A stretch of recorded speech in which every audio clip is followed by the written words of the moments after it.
Good afternoon. First, I want to echo my colleagues' thanks, not just for the union leaders behind me, but every single federal government worker who is watching at home. We know that you don't hear thank you at all from this administration. Know that the Maryland delegation appreciates your service to this nation, appreciates the services that you deliver each and every day for Americans across this country. Yes, Maryland is acutely and disproportionately impacted by any federal government shutdown, but the folks who are not able to work today are delivering services for Americans across this country. So thank you, first and foremost. Second, I want everybody at home to know that we, the Maryland delegation, we are at work today, we were at work yesterday, we are at work on Monday. We have been here each and every day trying to find a deal to keep government open, to reopen government today, but not at the expense of 20 million Americans who are due to have one of the largest increases in their health insurance costs on January 1st if Congress does not act. And I just want to talk about this notion now, even though we have been here Monday and Tuesday pre-shutdown, the Speaker does not want to negotiate during a shutdown. He's had, as been said, weeks, months to negotiate this. We've known this has been coming since March.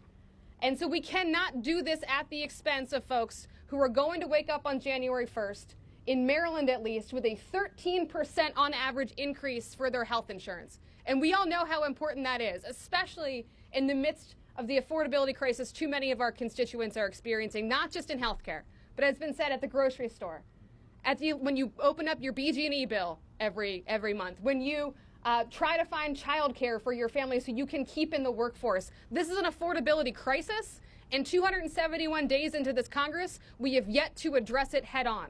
And we cannot wait 7 weeks to take a vote on extending these ACA tax credits, because insurance companies are sending those letters about January 1st today, on October 1st.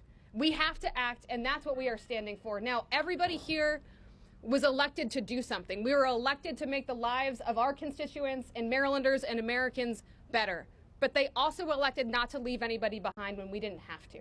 And so we need to stay focused on those 20 million Americans, 190,000 Marylanders who are impacted if Congress does not act on these ACA tax credits. And we will reopen the government when we get that deal. And that's what's on the line here. I also want to let everybody know that we are working, our offices are working. Please reach out to us. We will be answering every phone call, responding to every single email to be there for you. And as been said, we are disproportionately impacted, which is why Senator Alsobrooks and my colleagues have introduced a bill ensuring that if the Republicans in Congress were here, maybe we'd move on this bill. But ensuring that if you are an essential employee and you are working today and not being paid, you would be eligible for the unemployment insurance that you've spent your career paying into. Right now, you cannot get that. And more than half of Americans are living paycheck to paycheck, and we are leaving them behind in this moment if we do not act. So I want to thank Senator Alsobrooks for being my partner in that piece of legislation, everybody behind me for keeping focused on delivering services for the American people. And thank you all for being here. I'm going to turn it back over to Senator Van Hollen.